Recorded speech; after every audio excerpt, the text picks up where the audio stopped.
si Lolo Paing at ang anting-anting lang lambana.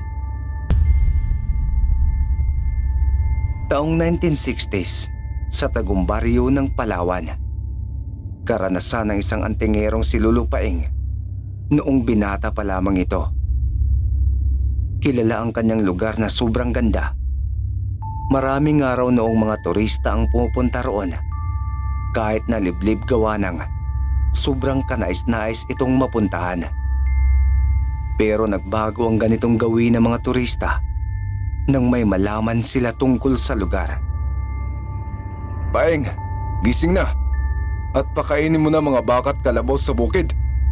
Hindi ka na talaga natuto. Anong oras ka na naman magigising? Sigaw ng inis na tatay ni Lolo Paing dahil hindi pa pala napapakain ng mga damong tinabas ang mga alaga nilang baka at kalabaw. Mainam kasi na pili lang ang kinakain ng mga uri ng damo ang mga alaga nilang ito para na rin maging malusog at malinis ang mga katawan.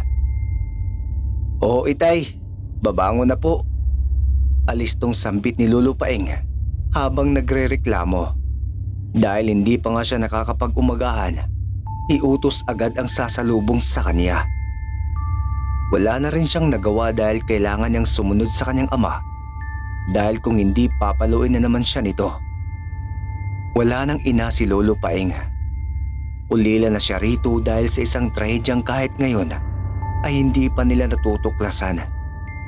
Isang gabi raw ay hindi na nila makita ang kanyang ina.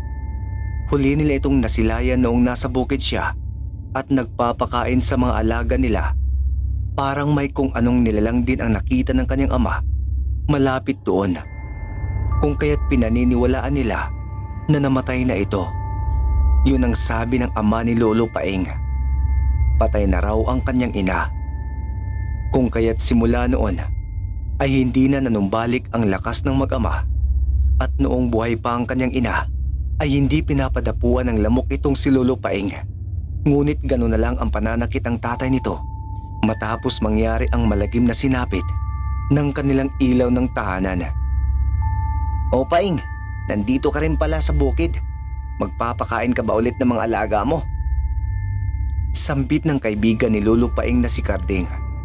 Kababata niya ito. At simula noon ay malapit na talaga sila sa isa't isa. Halos parang kapatid na ang kanilang turingan. "Oo Karding, bakit ikaw? Anong ginagawa mo rito? Nagtatanim ka ba ng mga pinya?" Wika ni Lolo Paing habang napapansin niya na natahimik si Karding sa kanyang mga sinabi. "Bakit Karding? Ano bang sadya mo sa bukid?" Pero bago pa man masambit ng mga bibig ni Karding, ang kanyang gustong sabihin ay doon na nagduda si Lolo Paing. Dahil sa mga daladalang bungkos ng bulaklak nito na galing sa hardin ni Aling Nena. Ina ito ni Karding na kilala na nagbibinta ng mga halaman at bulaklak sa bayan. "Wag na sanang makarating to sa mga kababaryo natin Paing. Lalong-lalo na sa inay ko. May nililigawan akong isang dilag." "Yun naman pala Karding. Bakit hindi mo pa agad sinabi sa akin? Para nang masamahan kita at matulungan sa panliligaw mo sa kanya." "Ayun na nga Paing, ayaw ko sanang malaman ng mga taong tungkol dito. Dahil hindi ordinaryong dilag lang ang niligawan ko." Sambit ni Karding habang si Lolo Paing naman ay parang alam na ang sinasabi ng kaibigan. Napalunok na lang ito ng kanyang laway sa sobrang kaba. Habang si Karding naman ay pinagpapawisan dulot ng sasabihin nito. "Hindi ordinaryong dilag Karding? Anong ibig mong sabihin?" "Isa siyang lambana Paing. Isang nilalang na alagad ng mga diwata sa kakahuyan." Sa nabatid ni Lolo Paing ay bigla siyang napaatras at hindi napigilang mabigla. At doon na niya sinabi kay Karding na baka nilulumay siya ng mga engkanto o ng mga diwata. "Baka mapahama ka sa ginagawa mo Karding. Hindi sila tao, kundi isang mga aswang. Ganun ba Paing? Hindi mo naiintindihan? Mabubuti ang mga lambana. Akala ko pa naman maiintindihan mo ko. Gayong may lahi kayong antingero." "Oo naman Karding, Naiintindihan kita, pero masyadong mapanganib. Pupunta ka ba doon ngayon? Magtatakip silim na. Oo, at wag na wag mo itong ipagsasabi kundi masasayang ang pinagsamahan nating dalawa. At kung hindi ka sasama, patunay lang ito na binabaliwala mo ang ating pagkakaibigan. Sa nasambit ng kaibigan ni Lolo Paing ay hindi na nakapaghindi ang binata at sumunod na lamang sa kanyang kaibigan. Naisip rin niya kasi na kung susunod siya ay magiging kampante siya kung saan pupunta si Karding. At itong si Lolo Paing din kasi ay may alam sa mga pananggalang, ritual at usal, kung kaya't mapoprotektahan niya ang kababata. Hanggang sa pumasok na sila sa masukal na daanan, papunta sa tagong kakahuyan malayo-layo sa bukid. Nagsindire ng sulo itong si Karding dahil alam niya na ginagabi siya sa tuwing pupunta siya sa sinasabi niyang dilag na lambana. Karding, maggagabi na. Sana tayo. Huwag kang maingay. Maiisturbo mo ang mga alitaptap. Sila magbibigay sa atin ng daan patungo kay Ada. Ada? Tama ang narinig mo, Paing. Yan ang ngalan ng lambanang iniibig ko. Sa pag-uusap doon na pagtanto ni Paing, natotoo nga talaga ang sinasabi ng kanyang kaibigan. Dahil na rin sa mga nakita niya noong gabing yon, bigla na lang dumami ang mga alitaptap sa kanilang harapan.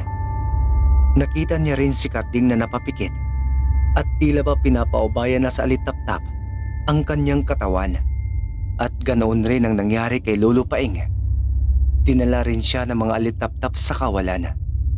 At nang umabot sila sa dulo ng mga puno, ay doon umilaw ang isang malahigganting punong kahoy.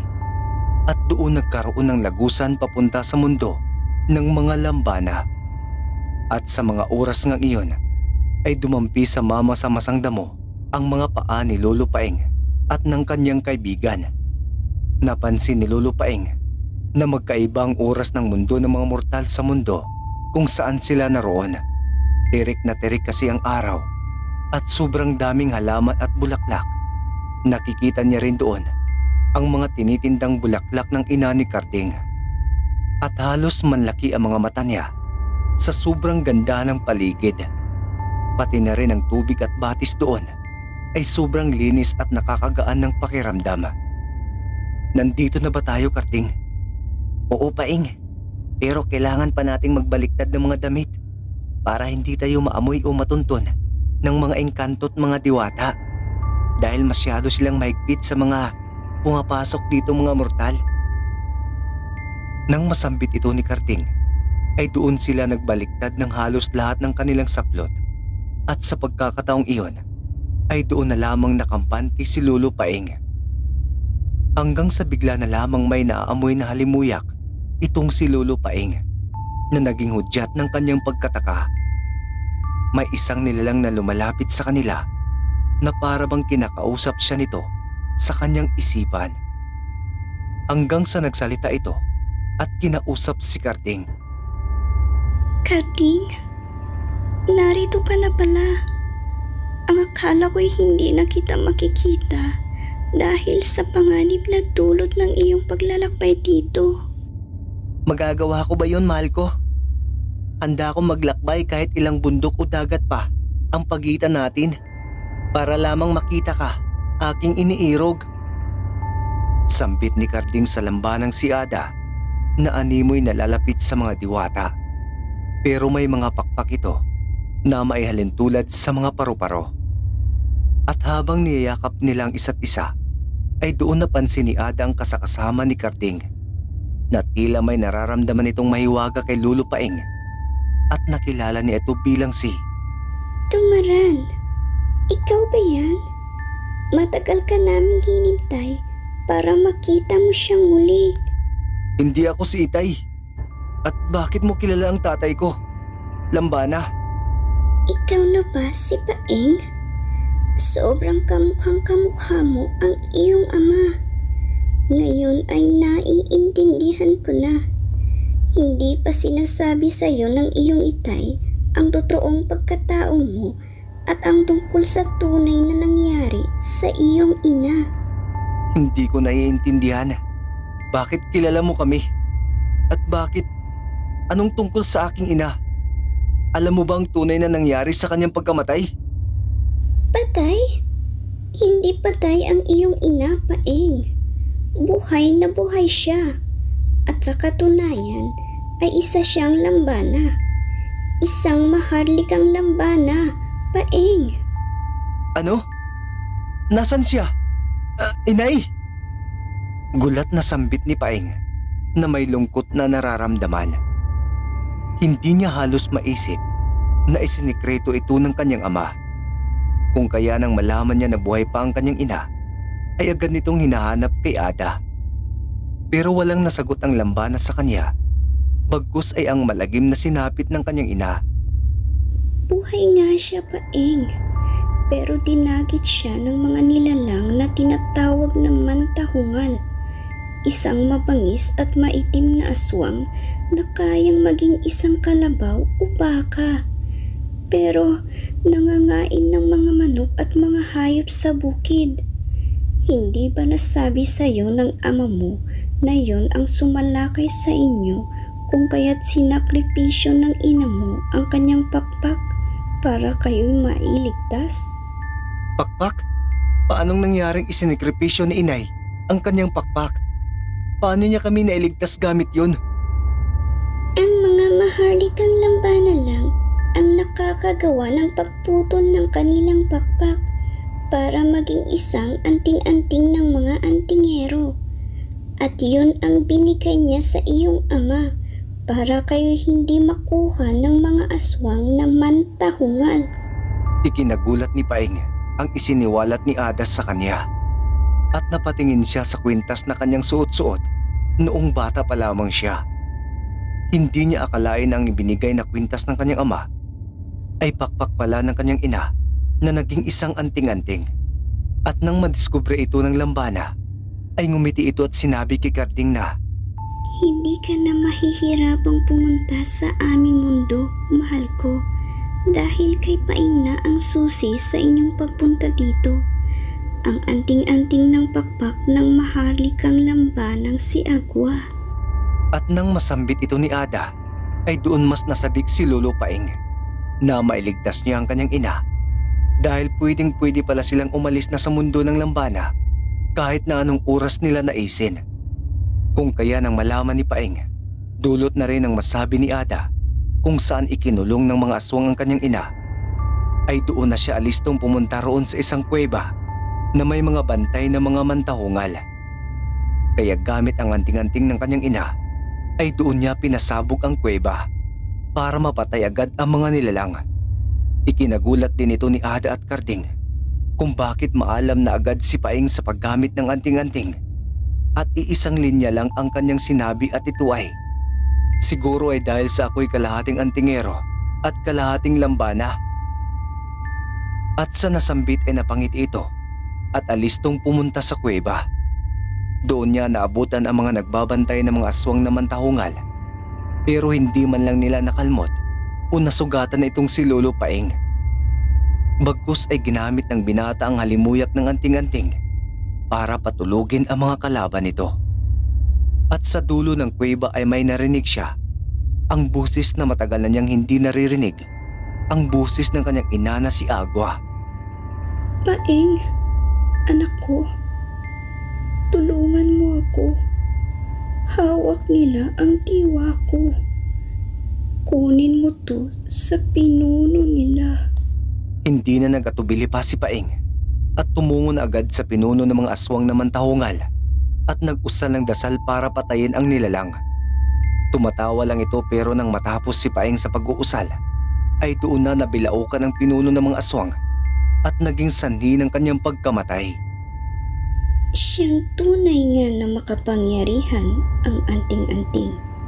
Nang malaman ito ni Paeng, kamangha-mangha.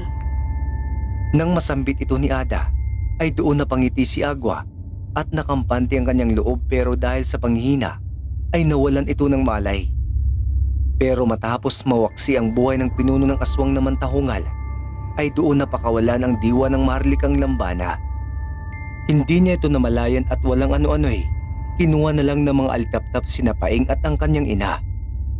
Hindi alam ni Paing kung saan sila dadalhin ng mga alitaptap, pero ang alam niya ay may hiniling siya sa kanyang anting-anting.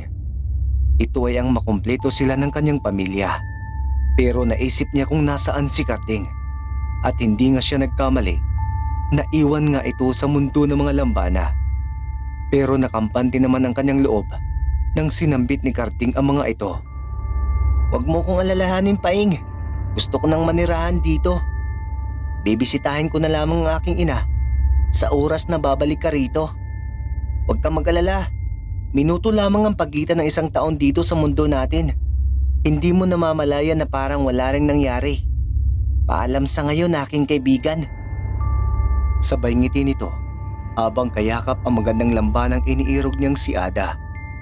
Nang makauwi ang mag-ina, ay doon na nalaman ng ama ni Paing na alam na ito ng kanyang anak. Kaya hinagkan niya ang kanyang mag-ina at sinabing, Sana sinabi ko ng maaga.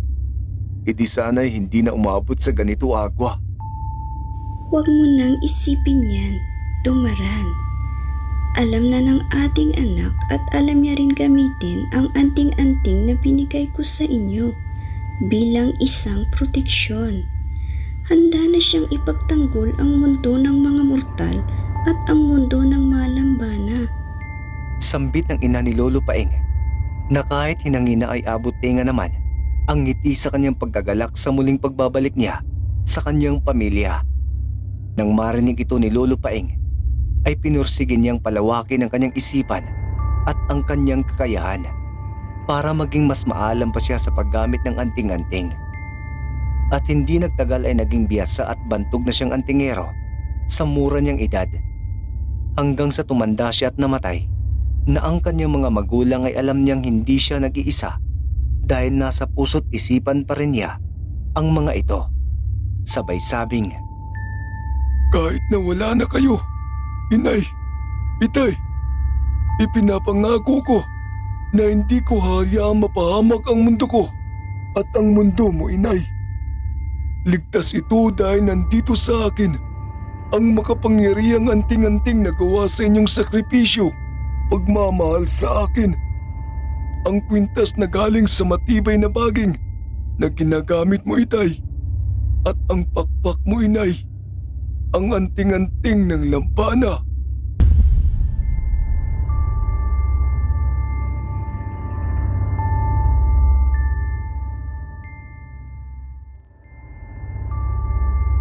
Bertud ng aswang na suksok. Sa liblib na probinsya ng Guimaras, makikita ang iba't ibang klase ng mga bertud kung saan pinag-aagawan ng mga manggagamot, albularyo at maging ng mga antingero. Isa na rito ang pamilya ni Tay Dante dahil kilala ang kanilang lugar na talamak ang mga aswang at mga halimaw ng dilim. Kung kaya't noong mga taong 1950s, marami ka raw talagang makikitang mga albularyo at antingero sa mga bulubundukin ng nasabing lugar. At dahil nga sa mga panahon na yon, nag-aalala na ang lahat sa nalalapit na pagdugo ng bilog ng buwan sa susunod na mga araw. Ayon ito sa kanilang mga babaylan at mga nakakatanda doon. At ang payo sa kanila ay kumuha ng mga bertud at panggalang sa mga liblib na kakahuyan at gubat na kanilang mga bundok. Isa na ang nag-aaligagang antingerong ama ni Tay Dante na si Mang Teban. 40 anyos noon ng mga panahon na yon, at sabing, Samahan mo nga ako, Dante. Hindi ako mapakali sa bertud ng niyog ko. Kailangan kong makuha ang bertud ng kidlat sa bundok na malapit-lapit sa atin. Huwag na huwag kang magsasabi. Wika ng kanyang ama habang nag-aayos na ng mga dadalhin. Ito naman si Tay Dante ay hindi na rin nag-atubili at dali-dali na rin nag-ayos ng kanyang mga gagamitin. Sa hindi may paliwanag na pagkakataon ay hindi nila alam na ang antingero at albularyong kapatid ni Mang Teban na si Tio Ramon ay nakikinig pala sa kanilang pinag-uusapan. Hindi man lang ninyo ako isasama? First, dyan kayo nagkakamali. Uunahan ko na kayo. Sambit ni Ramon habang palihim na bumalik sa kanyang silong. At dumating na nga ang dilim. Doon na nagpaalam ang mag-ama sa kanilang inang si Aling Laida. Dala-dala lang ng mag-ama ang buntot pagi, alay sa kidlat at punyal na gawa sa buto ng sigbin kung sakasakaling may maengkwentro silang mga aswang sa kagubatan. Dante, bilisan mo na diyan at aalis na tayo. Sambit ni Mang Teban sa anak habang ang anak naman nitong si Tay Dante ay humihingi ng mga gabay sa mga santo at mga diwata para sa kanilang paglalakbay. Oho tay, tara na, alis na tayo. Sambit ni Tay Dante. At naglakbay na nga ang mag-ama. Hawak-hawak rin ang sulo na nagsisilbing ilaw nila sa kanilang daanan. At sa hindi inaasahang pangyayari ay sinundan na nga ni Ramon ang sina Dante at Mang Teban. Sa kanilang pagbabagtas ay napahinto sila dahil sa isang ingay sa di kalayuan. Mga kalusko sa mga mamasamasang damo at iba ang ihip ng hangin. Sobrang lamig at sa mga nagaganap sa mga oras na yon ay alam ng antingirong ama ni Dante na isang nilalang ang sumusunod sa kanila. Walang iba kundi isang... Tay! Sa likod mo! Isang suksok! Ilag! Ah! Ang punyal, Dante! Dali! Sigaw ng dalawa habang ang suksok na kinikilalang aswang na mabalahibo kay tulin kong tumakbo at parang tuko kong dikit na ginamit na rin sa pagsisipsip ng dugo sa kanyang biktima ay papalapit sa kanila para mang-atake. Mabilis ka nga pero hindi mo kami malalapitan. Alam ko na takot ka sa mga sigbin. Suksok ka. Isa kang hangal. Diyan ka nagkakamali. Hindi na kami takot sa mga alagad ng aming mga traidor na kalahi. Pagkos, kinakain na namin sila. Wala na akong pakialam. Basta ayon sa mga matatanda, mapapatay kita ng punyal ko. Subukan mo. Talikod ang buntot na antingero. Sa nasambit ng suksok ay doon mas nagalit ang ama ni Tay Dante at walang ano-ano'y naglabanan na ang dalawa. Halos mga daplis lang sa nabubulok na katawan ang natatamo ng halimaw habang si Mang Teban ay nauubusan na ng dugo. Hindi na rin kaya ng kanyang bertod ng niyog ang lakas ng suksok. Tanging ang bertod lang ng kidlat ang makakatulong sa kanila. Pero dahil nga ni hindi pa sila kumakalahati sa kanilang paglalakbay ay hindi sila matutulungan nito. At dahil dito, naisipan ni Tay Dante na siya naman ang kumilos para tulungan ang ama. Pero hindi siya pinayagan nito at nagmistulang isang taong walang mga kamay at paa. Sinunod talaga niya ang kanyang ama na huwag siyang tumulong. Pero alam niya na nanghihina na ito at pakiwari niya ay wala na itong lakas para magpatuloy pa sa labanan. Patawarin mo ko, Itay, at susuwain muna kita sa ngayon. Apatayin kita, suksok! Palahaw ni Tay Dante habang hawak-hawak ang buntot pagi nito. Winasiwas niya ang gamit at tinakot niya ang suksok. Dahil na rin kilala ang bagay na yun para patayin ang halimaw, ay umiwas ito sa buntot pagi at kitang-kita sa mga mata ang takot. Bago mo pa man ako mapatay, ay papatayin ko muna ang iyong ama. Sambit nito na naging dahilan upang mas tumindi ang galit ni Tay Dante. Wasiwas dito at doon hindi matamaan ang suksok. Pero dahil sa galit at pagpupursige ay may naisip si Tay Danting paraan para mapaslang ang nilalang. Oo na, suko na ako. Yan na ang gusto mo. Sige, patayin mo na ang ama ko. Paslangin mo siya! Nagulat si Mang Teban sa nasambit ng anak. Hindi niya ito mapaniwalaan, pero alam niya na may dahilan ito para masabi niya ang mga linyang iyon. Tumatawa ng malala at nanlalaway sa takam ang suksok para paslangin si Mang Teban ng biglang. "Diyan ka nagkakamali. Patay ka na ngayon. Halimaw ka." At nang makita nga ng suksok na papalapit si Dante ay doon siya tulala na lamang na nakatingin sa binata at dahan-dahang dumulas ang ulo na humihiwalay sa kanyang leeg.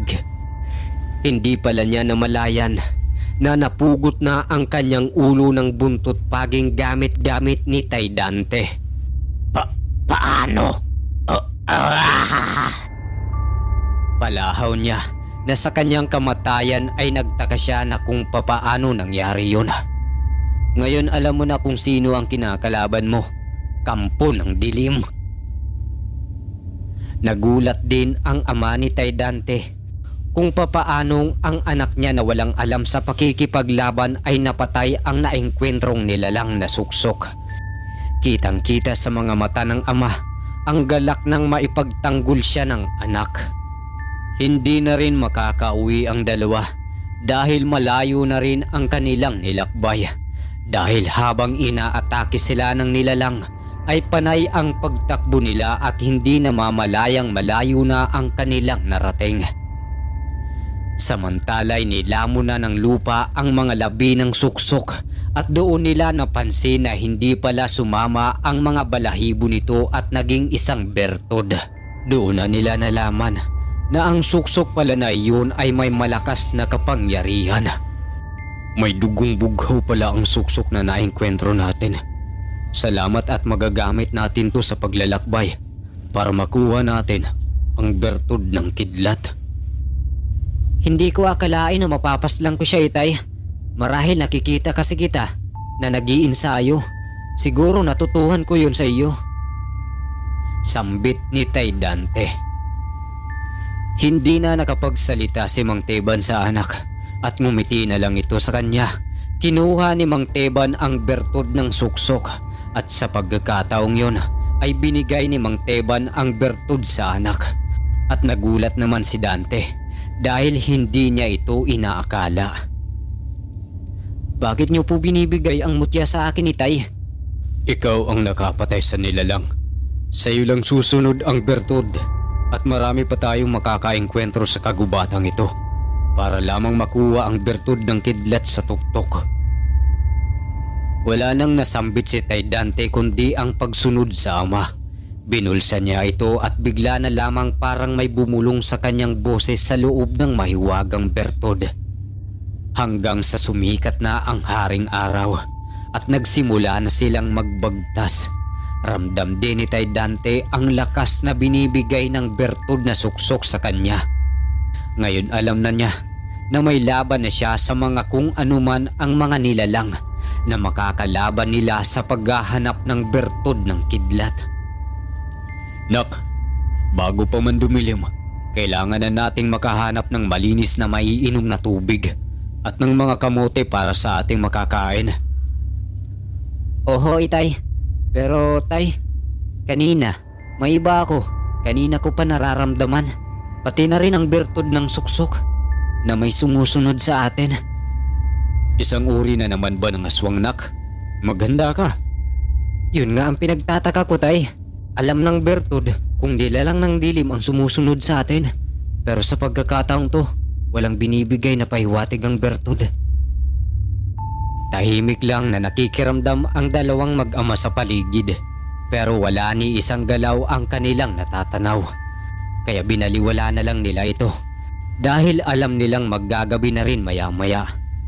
Maghapon kasi silang naghanap ng kamote at kahoy para na rin sa kanilang magiging siga at pagkain pagsapit ng dilim. Gumawa rin sila ng mumunting silong para hindi sila mahamugan at mabasa kung sakasakaling umulan. Hanggang sa sumapit ang gabi. Malapit-lapit na rin ang pagsapit ng pulang pagdugo ng bilog ng buwan. Malapit na ang pagdugo ng buwan, Dante. Pero hindi pa rin natin nakukuha ang bertod ng kidlat.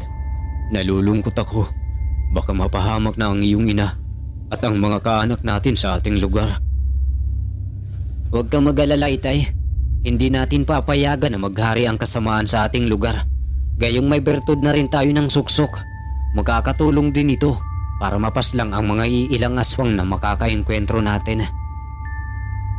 Pag-uusap ng dalawa, habang gumagalaw naman ang apoy sa siga ng dalawa, ay naaninag nila ang isang nilalang na umiikot sa kanilang paligid. Parang isa itong mabangis na hayop kung lumundag at tumawa. Mabaho rin ang malamig na hangin na nasisinghot ng dalawa. Dante, kumanda ka. Isang sigbin ang kakaharapin natin. Hanggang sa nakiramdam ang dalawa sa mga galaw ng nilalang. Tumigil lang sila nang may sumigaw na tao malapit sa kanila. At sumigaw ng, "Sigbin! Sigbin! Tulungan ninyo ako! Saklulo!" Pinuntahan nila yon kung saan nila naririnig na parang pagdumog ng sigbin sa isang lalaki. Hindi namamalaya ng dalawa na parang nasa tuktok na sila ng bundok. At saktong doon nila nakita ang malaking bato kung saan mahihintay ang bertod ng kidlat. At nang makaakyat sila roon, ay doon nila nakilala kung sino ang inaatake ng sigbin. Walang iba kundi si Tio Ramon, bakit ka nandito? Bitawan mo siya! Halimaw! Natulala si Mang Teban matapos makita si Ramon sa kanyang harapan. Dahil alam niya na ang albularyo niyang kapatid ay inggit na inggit sa kanya. Alam niya na ang hindi naramdaman ng bertod ng suksok ay isang mortal. At doon niya napagtanto na ito'y kapatid niya. Pero kahit na ganun ay hindi niya hahayaan na mapahamak ang kanyang sariling kapatid. Bitawan mo ang kapatid ko kung ayaw mong makalas-kalas yang mga buto mo at mapatay ka ng punyal ko, Sigbin! Ano ako? Hibang? Wala na kayong magagawa. Papatayin ko na tong mortal na to. Naaamoy ko sa kanyang dugo ang inggit at galit sa inyo. Ganito ang hanap namin sa mga tao. Sa winika ng Sigbin sa kanila, doon nagdalawang isip si Mang Teban kung ililigtas ba nila si Ramon. Pero nang makita nga nila na puno na ito ng galos at kagat, ay doon na siya naawa sa kapatid. Kung kaya'y sinugod na niya ang Sigbin at inatake na ito. Pero dahil sa mabahong katawan ng Sigbin ay hindi niya napapansin na nang hihina na ang kanyang katawan. Para bang may lason ang amoy ng halimaw at ito ang dahilan kung bakit siya nawala ng malay. Nang makita ito ni Tay Dante ay doon na siya nagpursiging tawagin ang bertod ng kidlat gamit ang alay na dala nila. Ang buhay na itim na manok at ang iilang hibla ng balahibo ng suksok. Doon siya sumigaw na naging dahilan ng pagkulog at kidlat. Tumama ang kidlat sa malaking bato at doon nagkaroon ng pingas na hugis pangil. Sumentro ito sa puso ng Sigbin at naging sanhi ng kanyang kamatayan. Matapos nga iyon ay bigla na lang umulan ng malakas. At tinunaw ng bawat patak ng malalaking butil ng ulan ang katawan ng Sigbin. Nakaligtas ang tatlo sa labanan at nagsisisi si Ramon sa kanyang pagtangka na kunin ang bertod ng kidlat nang sa oras na makuha ito ng dalawa. Maraming salamat sa pagligtas nyo sa akin, Dante at Mang Teban. Utang ko ang buhay ko sa inyong dalawa.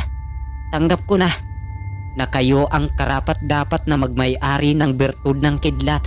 Pero matapos magsalita at magpasalamat itong si Tio Ramon ni Tay Dante, ay napahinto ito dahil alam niya na kailangan pa sila ng mga mamamayan sa kanilang lugar dahil sa nalalapit na pagdurugo ng buwan. Kitang-kita sa kanyang mga mata ang lungkot at pag-aalala. Bakit ka malungkot, Tio Ramon? Ano ang problema? nakaligtas nga ako, pero hindi ko naman maililigtas ang aking mag-ina. dahil wala akong bertud na magagamit sa pakikipaglaban sa mga aswang. Napaisip si Dante sa nasambit ng kanyang tiyo at walang kibit balikat niyang kinuha ang bertud ng kidlat at piningas niya ng kaunti sa bandang talim nito at ibinigay sa kanyang tiyo Ramon. Maraming salamat, Dante. Hayaan mong aalagaan ko ang bertud na ito at ipagtatanggol ko sa kasamaan ang sino mang matutulungan ko gamit ang bertud ng kidlat na ito. Hindi ito mapaniwalaan ni Mang Teban dahil alam naman nila na may atraso pa ang kanyang kapatid sa kanila. Pero kahit na ganun ay hinayaan niya na lamang si Dante sa kanyang desisyon. Walang anuman, Tio Ramon. Alam ko na magsisisi ka na at makakatulong yan sa mag-ina mo. At meron pa naman akong bertud ng suksok para maipagtanggol natin ang lugar natin. Matapos ngang marinig ang usapan ng magtiyo ay biglang napapikit si Mang Teban. Alam ko na hindi pa tayo nakakabawi sa ating mga lakas, pero kailangan na ng tulong ng ating lugar.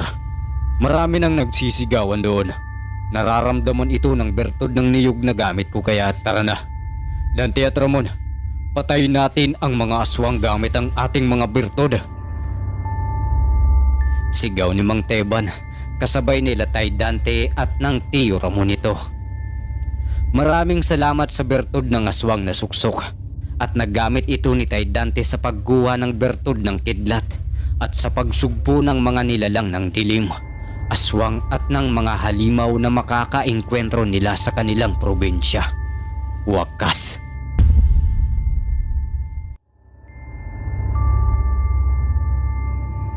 Alam niyo ba kung saan ang nayon na ito, to? Nako, malapit lang po yan, Ale, sa karatig nayon namin dito. Mga 2 nayon bago po yung sinasabing lugar niyo po. Ganoon ba? Nakapunta ka na ba rito, to? Ala, Ale, hindi pa po. Ang sabi raw kasi nila, marami raw mga masasamang maligno sa lugar po na yan. Kaya takot po kami rito. Biglang napahinto sa pag-uusap ang isang batang lalaki at isang ale dahil nang hilakbot ang bata sa wangis ng ale. Dahil hindi niya alam na isa pala itong maligno! Tulong! Taong 1970s, kalat na kalat sa tagong probinsya ng Antique noon ang mga batang nawawala sa kani-kanilang nayon. Mga nasa edad 1 hanggang 10 ang halos walang bakas na naglaho.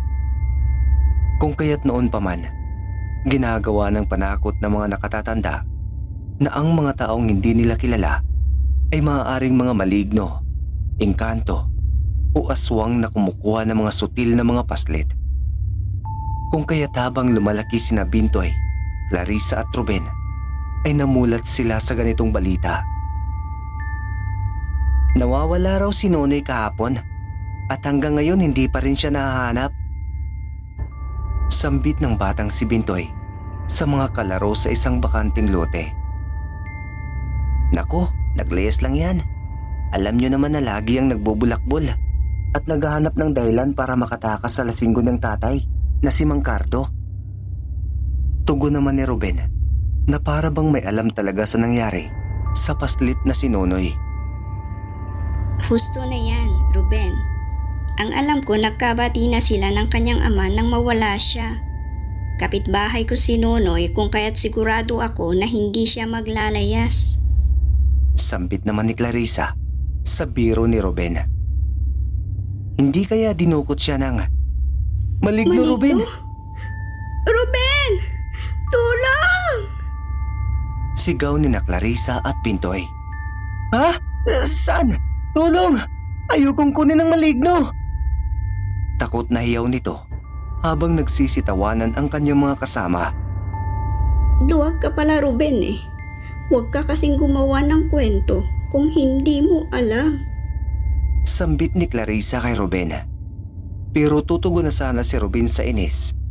Pero may tumawag kay Bintoy, ang nanay nito, na si Aling Aida, na may daladalang walis tingting. Bintoy, Lintik ka talagang bata ka. Hindi ka naman nagpaalam sa akin. Nandito ka lang pala. Sambit ng Ali sabay habol sa paslit na si Bintoy para paluin ito. Ang mga kalaro naman ng bata ay sigi sa tawa at halakak. Wala nang nagawa si Bintoy at napalo na siya ng ina at umuwi na lamang. Habang ang dalawang kalaro nito ay gayon din ang ginawa dahil maggagabi na rin yon at medyo madilim na ang kanilang dinadaanan. At nang makauwi ang mag-ina ay naabutan nga sila ng kararating lang na ama ni Bintoy na si Mang Kaloy na isang karpintero sa kabilang nayon at inahanda na ang kakainin nilang hampunan. Oh, nandito na pala kayo. Sabi ko na nga ba't maabutan ko na naman kayong mag-ina na ganito. Ikaw naman kasi Bintoy, hindi ka na masabihan. Palaki ka ng palaki, papilyo ka ng papilyo. Hindi ko na alam ang gagawin ko sa anak natin, Kaloy. Bahala na kayo dyan at busog pa ako. At ikaw naman, Bintoy, kumain ka na dyan. Umanda ka talaga sa akin sa oras na pagbalik ko ay hindi ka pa nakakain. Makakatikim ka talaga. Iritang utos ni Aling Aida sa anak. Kumain na nga ang mag-ama at si Aling Aida naman ay tinatahi ang napunit na damit ni Bintoy dahil sa paglalaro. Hindi naman kasi sila pinapala sa pera, kung kaya't hanggang maaari ay magtitipid sila sa gastusin sa kanilang munting tahanan. Kumain ka na Bintoy, pagpasensyahan mo ng nanay mo. Mainit lang ang ulo niyan. Bakit kasi lagi niya akong pinapagalitan, Itay? Kahit hindi naman ako laging nagpapagabi at sumusunod din naman ako sa mga utos niya. Tumingin na lamang si Mang Kaloy sa anak at sinabihan ng marahan, yung hindi maririnig ng kanyang asawa. Siguro anak sa mga nangyari din sa kanya noong bata pa siya. Tungkol po sa ano, Itay? Hindi ko po to alam. Pwede po ba ninyong ikwento sa akin? Alam mo naman siguro kung ano ang mga nangyari ngayon sa ating lugar. Malimit mawala mga paslit sa atin at pinaniniwala ang mga malignong kumukuha sa kanila. Maligno?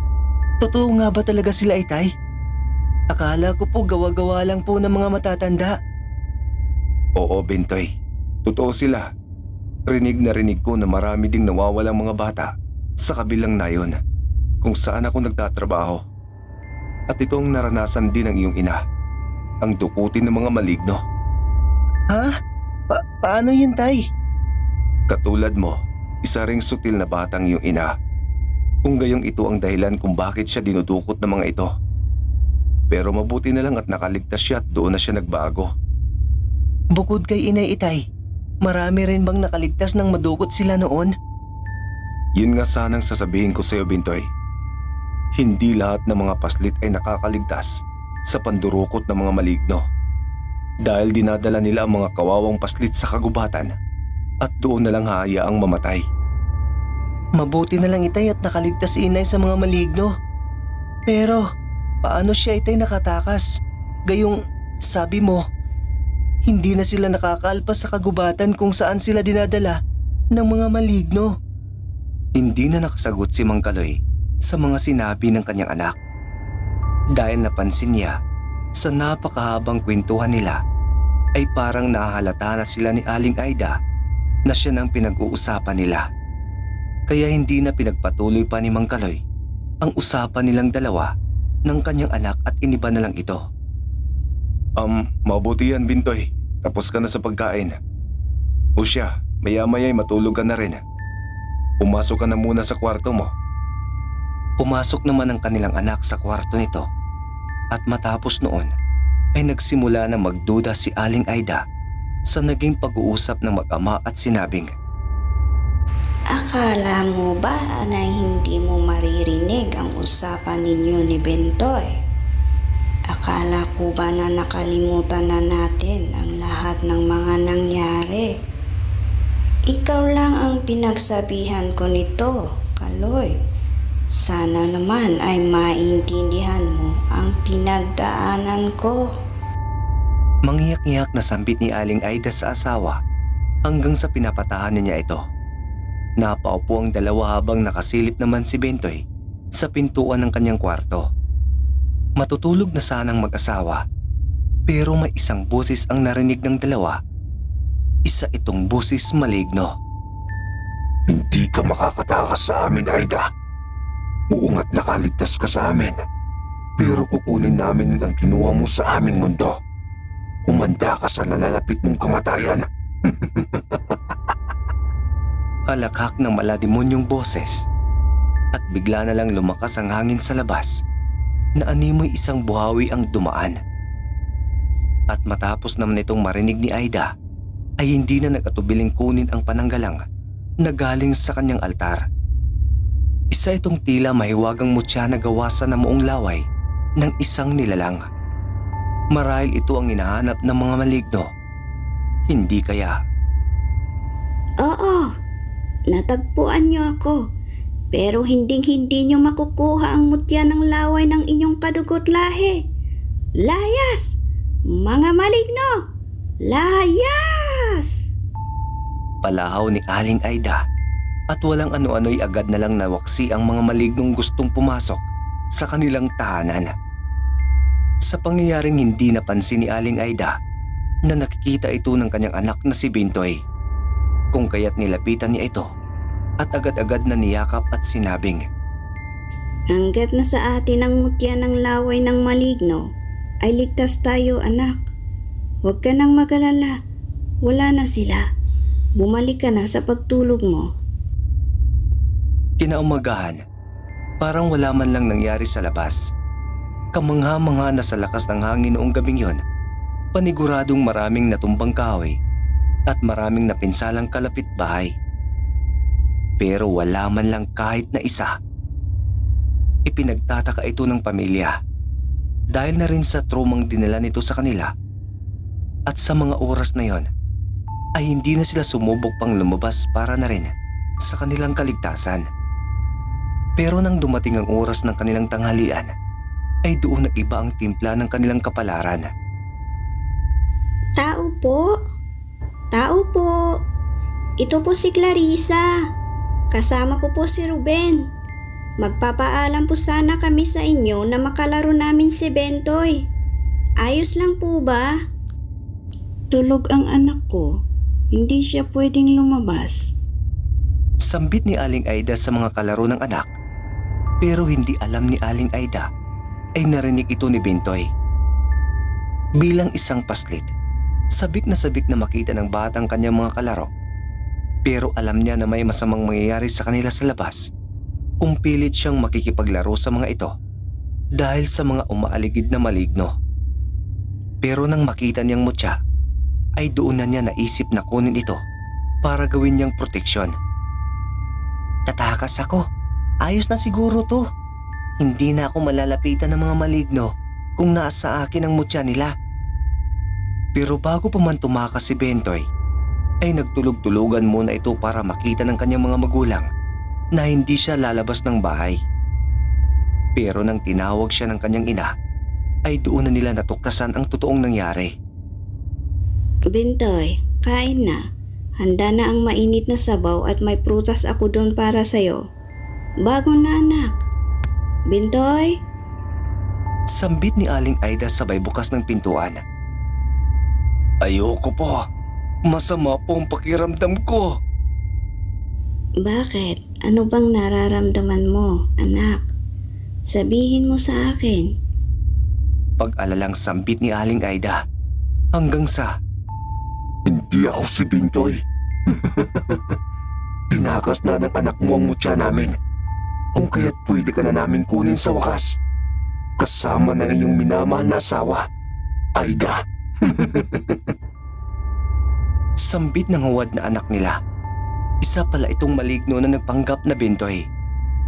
Agad namang tumakbo papalabas ng kwarto itong si Aling Aida para humingi ng saklolo sa kanyang asawa. Pero huli ang lahat. Hinawakan na siya ng maligno at kasabay nito ang paglaho nila sa kawalan.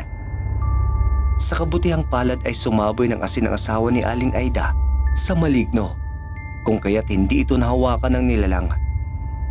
Dali-dali niya namang hinanap si Bentoy para ipagbigay alam sa anak na wala ng kanyang ina.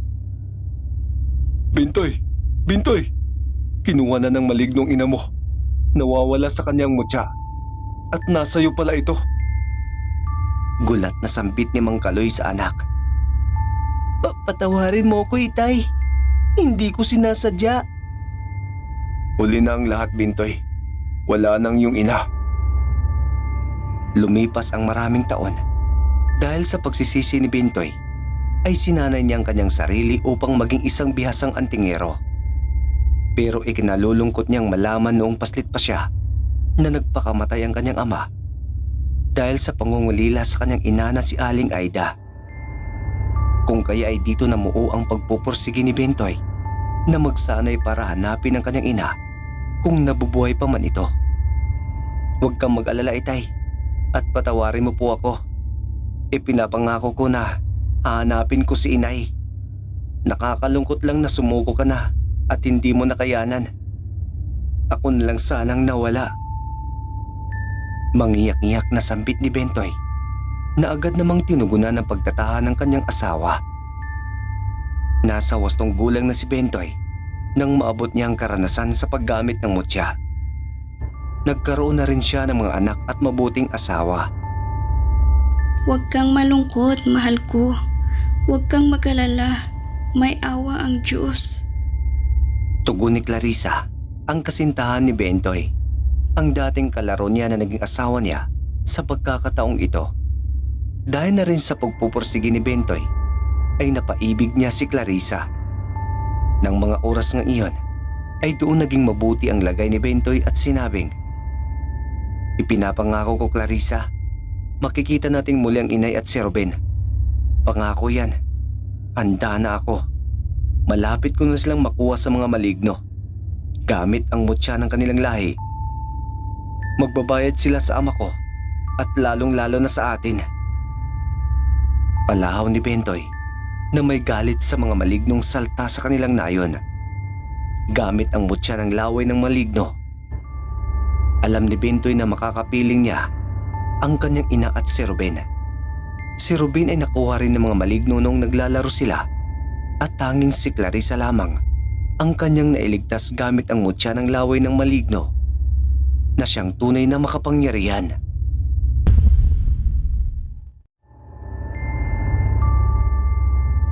Minsan nyo na bang naulinigan ang mga sabi-sabi patungkol sa mga anting-anting, mutya at trabongko? Sa mga lihim na karunungay, naniniwala ba kayo? Kung oo, ang kwentong ito ay para sa inyo. Magandang araw sa inyong lahat. Ako nga pala si Tessa. Hindi ko tunay na pangalan. 78 taong gulang at kasalukuyang nakatira ngayon dito sa Antique. Ang kwentong aking ibabahagi sa inyo ay tungkol sa nakamamanghang pangyayari noong ako'y bata pa lamang. Isang istoryang kinasasaklawan ng isang pambihirang mutya. May dugong aswang daw na nananalaytay sa aking katawan.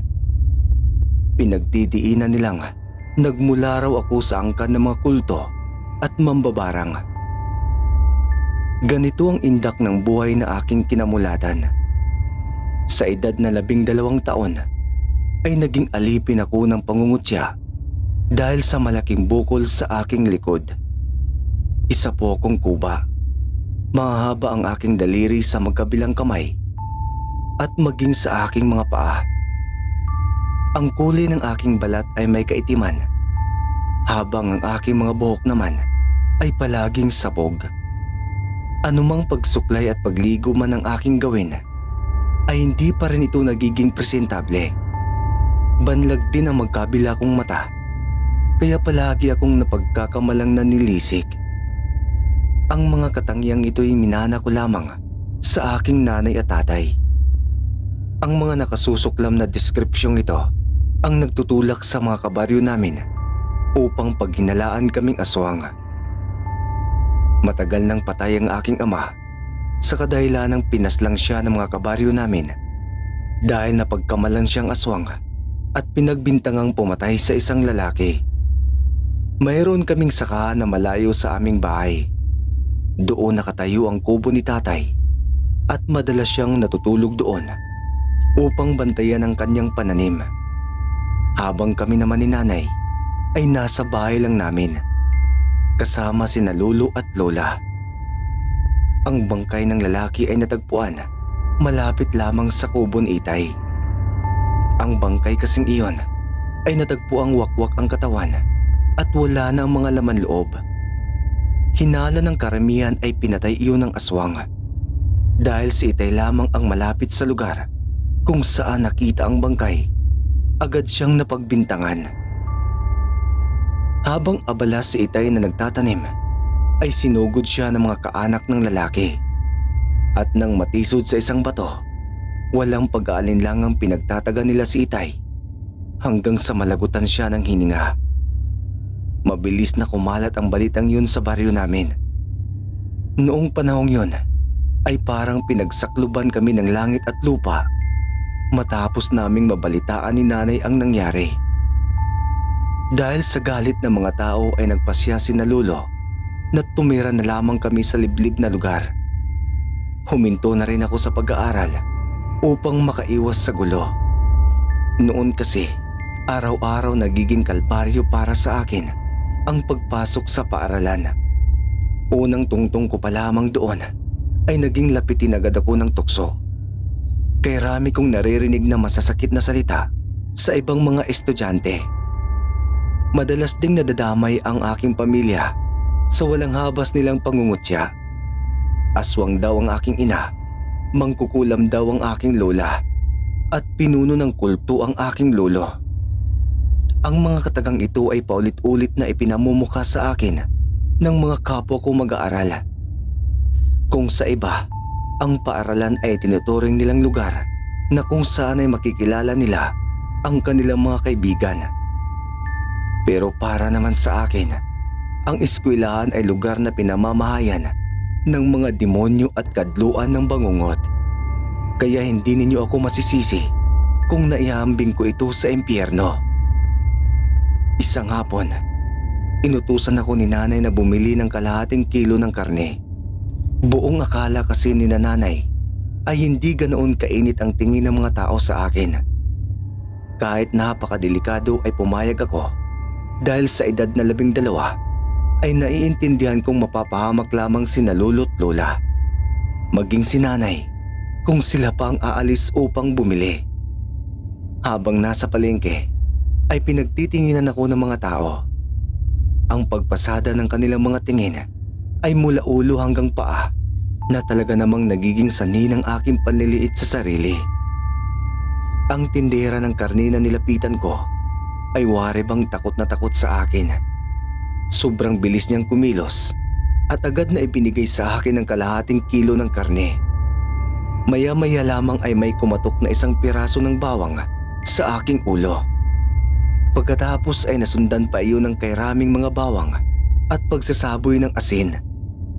Napayo ko na lamang ako sa takot na baka ay mapuruan ang aking mukha. Ipinansalag ko na lamang ang kuba kong likod sa mga bumubulusok na bagay na ibinabato ng mga tao sa akin. Dinig ko sa bulungan nila na ako raw ay anak ng isang aswang. Mabilis akong tumakbo palayo sa palengke at tinahak ang daan pauwi sa aming bahay. Sa kalagitnaan ng aking paglalakad ay may nakita akong mga batang naglalaro ng bola. Nang ako'y malapit na sa kanila ay huminto sila sa paglalaro. Ang mga bata ay masamang nakatingin sa akin. Ang ilan pa ay tumatawa at nagsimulang umusig. Muli na naman akong nakarinig ng katagang salot, aswang, kuba at apo ng mangkukulam. Gayunpaman ay yumuko na lamang ako at ipinagpatuloy ang aking paglalakad. Subalit bigla na lamang akong napasubsob sa putikan nang biglang tumama ang bulas sa kuba kong likod. Mas lalo pang tumindi ang pangungutya nila sa pamilya ko. Lumakas din ang tawanan nila habang ang isa ay hindi na nakatiis. Dumais siya sa akin at paulit-ulit akong pinagsisipa sa likod. Hindi aswang si nanay. Si Lola, hindi siya mangkukulam. Singal ko at tumayo. Nagawa kong itulak ang batang lalaki na sumisipa sa akin. Patihaya siyang natumba dahil sa lakas ng aking ginawang pagtulak. Dala ng aking galit ay sumampa ako sa tiyan ng batang lalaki at kinagat ko ng mariin ang kanyang pisngi. Nang sandaling yon ay natigil ang tawanan ng mga bata. Tanging naririnig lamang nila ay ang sigaw ng batang lalaki na kinakagat ko sa pisngi. Hindi ko na napigilan ang aking galit. Ang daing ng batang lalaki ay parang musika na mas lalo pang nagtudyo upang lakasan ang ginagawa kong pagkagat. Nilingalinga ko pa ang aking ulo habang kagat-kagat ko ang pisngi ng lalaking yon. Hanggang sa tuluyang humiwalay ang balat niya sa pisngi at natangay ito ng aking mga nanggagalaiting ngipin. "Ang kulit-kulit niyo! Sabing hindi ako aswang eh!" Bulalas ko habang tumutulo sa aking labi ang dugo na nagmumula sa nakasangkal na balat sa pagitan ng aking mga ngipin. Nang sandaling yon ay isang aso ang lumapit sa akin at kinagat nito ang supot ng karni na hawak ko. Nakipag-agawan ako ng karni sa asong yon. Bigla kong idinura ang balat na naiwan sa aking labi at ang balat na yun ang naging dahilan kaya binitawan ng aso ang karni na aking tangan. Kinain ng aso ang balat ng pisngi habang ako naman ay kumaripas ng takbo palayo sa lugar. Tuluyan ang nilamon ng dilim ang paligid pero hindi pa rin ako nakauuwi. Naroon pa rin ako sa gitna ng gubat habang tinatakasan ng mga taong humahabol sa akin. Ang mga taong yun ay kaanak at mga kapitbahay ng batang kinagat ko. Kasama na roon ang tatay ng batang lalaki na galit at gusto akong patayin. May mga bitbit silang sulo, itak at mga pamahalong kahoy. Mabuti na lamang dahil maliwanag ang tanglaw ng buwan ng mga oras na yon. Kaya kahit papaano ay naaninag ko ang aking dinadaanan. Takbo ako ng takbo kahit hindi ko nabatid ang direksyon ng aking tinatahak. Madalas ding sumasabit ang aking buhok sa ilang sanga at matitinik na baging sa gubat. Ang aking mga tsinelas ay naiwan na rin, dala ng sunod-sunod kong pagkatisod. Ilang bisis na rin natasak ang aking magkabilang talampakan ng mga matatalas na sanga. Ang aking pisngi ay naramdaman kong nahiwa, bunsod ng pagsuong ko sa matalahib na bahagi. Naramdaman ko na lamang ang pag-apdi ng talukap sa aking mata matapos akong mapasubsob sa lupa na lipos ng mga tuyong dahon at sanga. Natusok kasi ang aking talukap, mabuti na lamang dahil hindi sa mismong mata tumusok ang kahoy. Tumilapo ng dala kong supot ng karne, samantalang ako'y gumagapang na dahil sa labis na kapaguran. Dinig ko sa aking likuran ang mga yabag at pagsusumigaw ng mga taong galit na galit. Mabuti na lamang dahil may taong naglahad ng kanyang palad at inalalayan akong tumayo. Nang tingnan ko ang mukha nito, ay nalaman kong si Lolo iyon. Inalalayan ako ni Lolo na tumayo at inakay niya ako. Subalit bago pa man kami makalayo, ay naabutan kami ng mga tao. Sinabi sa akin ni Lolo na iligtas ko na raw ang aking sarili. Pero sa sobrang takot ay hindi ko nagawang ihakbang ang aking mga paa. Wari bang napako ako sa aking kinatatayuan. Nakita ko kung paano sinalubong ni Lolo ang mga taong nagtatangkang patayin ako. Napagmasdan ko kung paano nila sunod-sunod na pinag-uundayan ng taga si Lolo. Pero imbis na mabahala, ay napaawang ang aking bibig. Nasaksihan ko kasi kung paano tumalbog sa balat ni Lolo ang mga itak. Hindi ko naiwasang marahuyo sa pambihirang kaganapang yun. Huminto ang mga tao sa pakikipagtunggali at hinayaan nila kaming makalayo ni Lolo. Nang mapansing wala nang sumusunod sa amin, nagpahinga kami ni Lolo sa ilalim ng malaking puno. Binuhay na rin ni Lolo ang maliit na gasirang hawak niya. Bakit ka ba nila hinahabol? Ano bang atraso mo sa kanila? Nagnakaw ka ba? Lolo, wala po akong ninakaw. Inaapi po kasi nila kayo ni na Lula at nanay. Kinagat ko lang naman po ang batang umaway sa akin eh. Tugon ko sa tanong ni Lolo. Niyakap niya na lamang ako at hinaplos niya ang aking ulo. Walang ano-ano'y biglang nanumbalik ang sigla ng aking katawan. Nang tingnan ko ang parte ng aking katawan na may sugat, nakapagtatakang nawala ang mga sugat ko. Hindi ko maintindihan kung paano nangyari yon. Lo, paano mo po nagawa yun? Bakit nawala mga sugat ko sa katawan? Sunod-sunod kong tanong pero hindi ako sinagot ni Lolo. Bigla kasing may mabangis na ahas ang sumugod sa kinaroroonan namin. Akma na sana akong tutuklawin ng ahas nang biglang nagsalita si Lolo. Huwag mo kaming sasaktan. Umalis ka na't magpakalayo-layo. Sambitla ni Lolo sa ahas. Namanga ako dahil bigla na lang naging maamo ang ahas. Tumalima ito sa utos ni Lolo at pagkatapos ay gumapang ang ahas papalayo. Sumiksik ito sa mga tuyong daon hanggang sa hindi na namin nakita ni Lolo. Isang malaking tanong ang naiwan sa aking isipan matapos kong masaksihan ang hindi kapanipaniwalang tagpong yon. Ilang beses kong kinulit si Lolo at tinanong ng paulit-ulit patungkol doon pero hindi niya ako sinasagot. Bagkus ay nagpatuloy na lamang kami sa paglalakad pauwi. Nang marating namin ni Lolo ang bahay ay nagulat kami sa aming naabutan. Bukas ang bintana at pintuan ng aming bahay.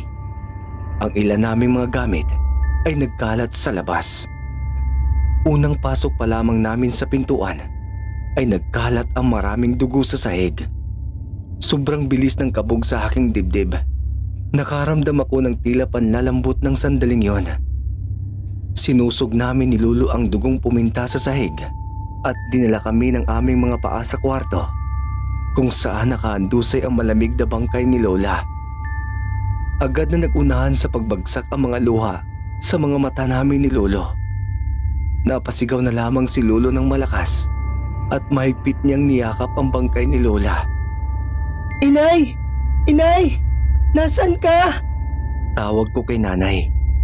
Baka sa tono ng aking pananalita, ang pamamalat ng aking lalamunan. Nanginginig na kasi ang buong sistema ng aking katawan ng mga sandaling yon. Hindi ko kasi alam kung nasaan na si nanay. Tiningnan ko na ang lahat ng sulok sa loob ng aming bahay pero hindi ko siya nakita. Nagpasya akong hanapin sa labas si nanay at hindi nga ako nagkamali. Nakita kong nakalupasay si nanay sa likuran ng bahay. Naliligo na rin siya sa sarili niyang dugo. Agad ko siyang nilapitan at niyakap. Natuwa ako nang malamang humihinga pa at nagsasalita pa siya. Anak, ano ba ang ginawa mo? Tanong niya sa akin. Mahina lamang ang tinig na lumalabas sa kanyang dugo ang bibig at pansin kong nahihirapan na siyang huminga.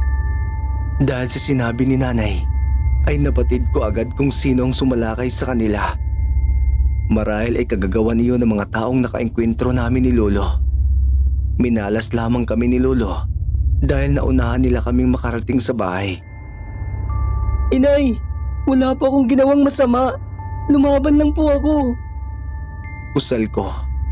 Walang humpay sa pagtulo ang mga namumuong luha sa aking mga mata. Dapat hindi ka lumaban. Dapat hinayaan mo na lamang sila.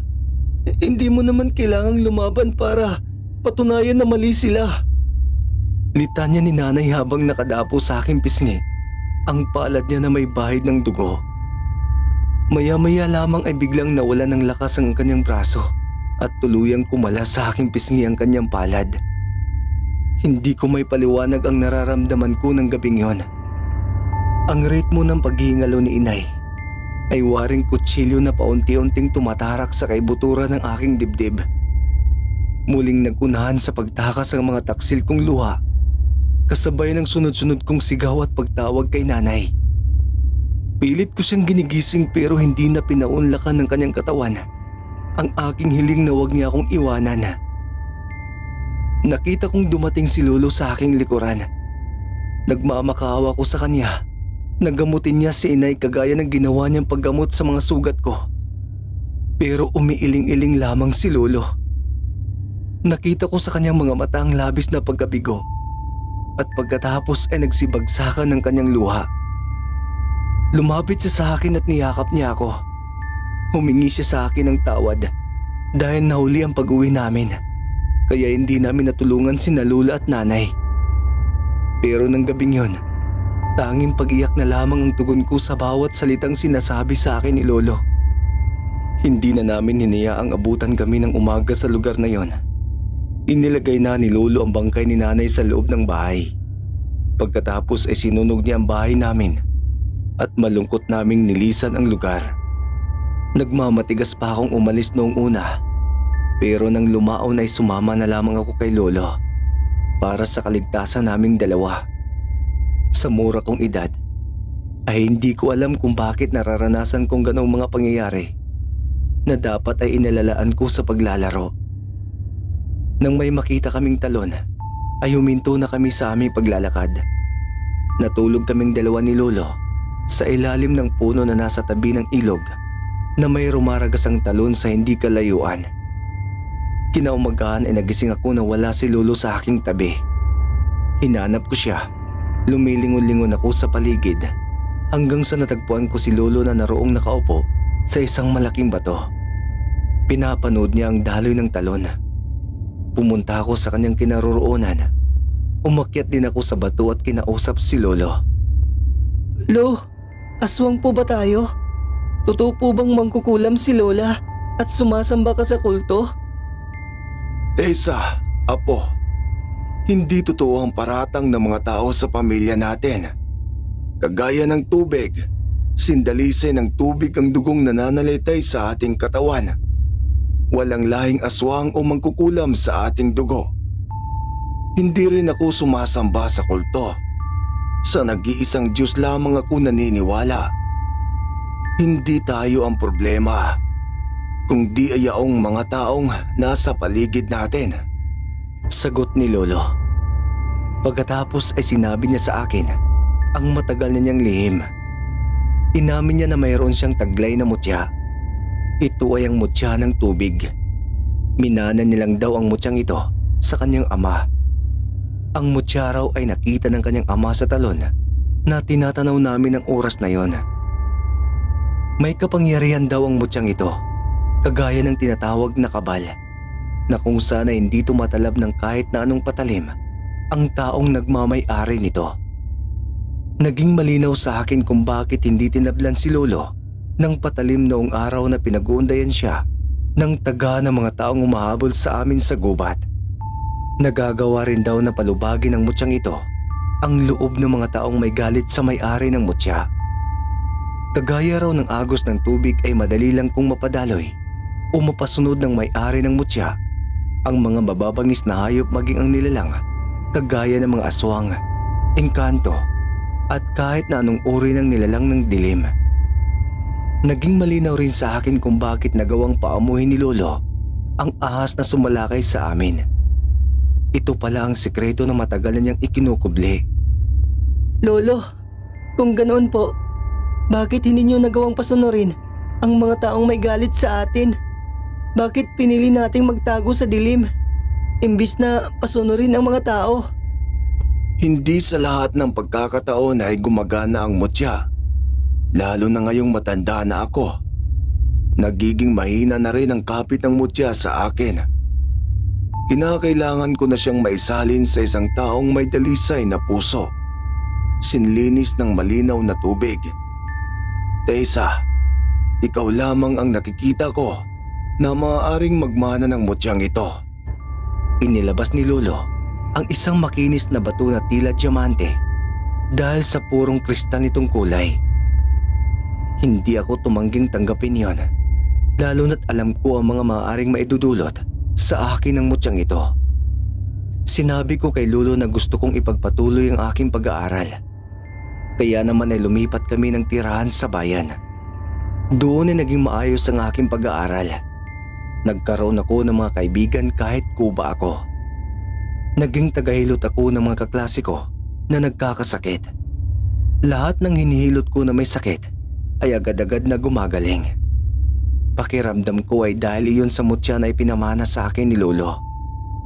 Nararamdaman ko ring pinoprotektahan ako ng mutya laban sa lahat ng mga masasamang elemento o enerhiya. Nang ako ay tumuntong na ng kolehiyo, ay namatay si Lolo dahil sa labis na katandaan.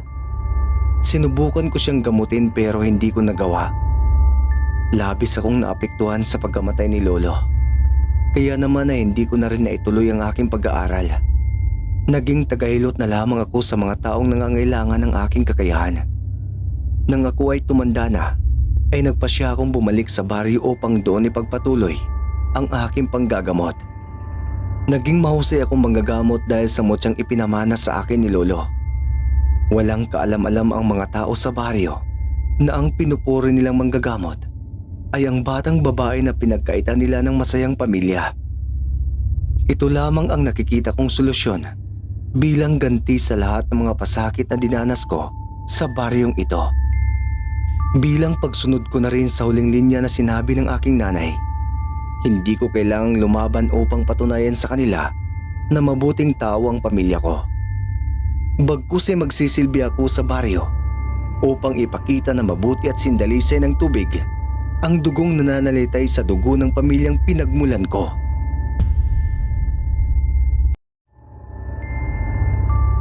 Bago natin simulan ang kwento, nais naming batiin kayong lahat mga kalakbay ng maligayang bagong taon.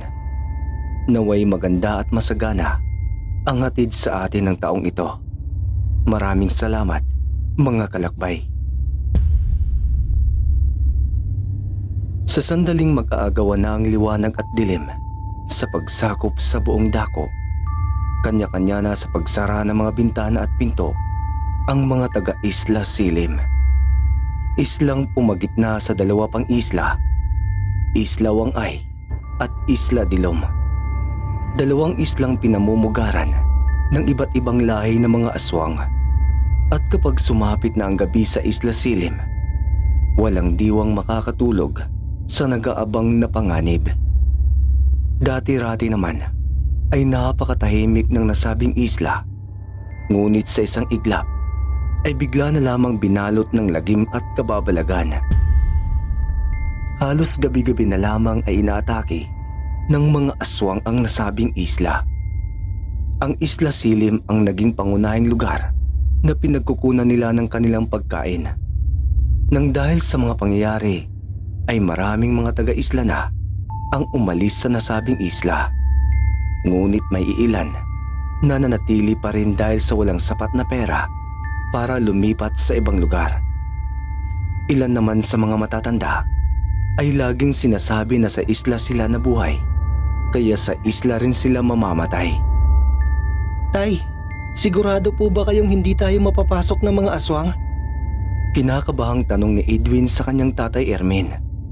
Hindi ako sigurado, anak. Sagot ni tatay Ermin habang hinihigpitan ang pagkakatali ng mga pandakaking itim sa pinto at sa mga bintana. Pero sana naman, hindi na mangyari pang nangyari sa mga nakalipas na sagupaan. Dagdag pa ni tatay Ermin nang may himiga ng bigat at lungkot sa boses. Kinuha na rin niya ang ginawang kwintas at ipinasuot kay Edwin. Huwag na huwag mong huubarin ang kwintas na yan. Nagtataglay yan ng mutya ng pandakaking itim, katulad ng mga isinabit ko rito sa bahay. Pero kumpara sa mga yon, mas mabisa ang nasa kwintas mo. Saad ni tatay Ermin. Tumango na lamang si Edwin at nagpresentang magsunog ng kamangyan sa silong ng kanilang bahay. Pandagdag sa pagtaboy ng mga aswang. Ayaw sana siyang palabasin dahil delikado't gabi na, pero nagpumilit siya para makatulong. Pumayag na rin si tatay Ermin at maingat nang lumabas ang 10 taong gulang na si Edwin. Pagkalabas ni Edwin, sinalubong agad siya ng hanging may dalang simoy ng panganib. Sinuyod ng kanyang tingin ang kabuuan ng kanilang maliit na sityo at wala siyang ibang nahimigan kung hindi ang takot ng kanyang kapwa taga-isla. May mangilang-ngilan namang nasa labas, yung mga kalalakihang nagsisilbing tagabantay.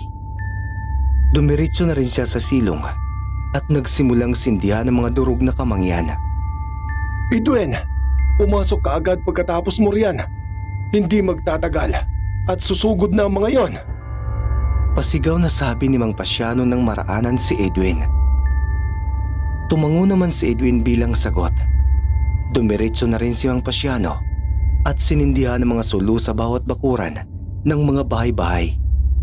Sakto namang nagsimula ng umusok ang sinindihang kamangyan.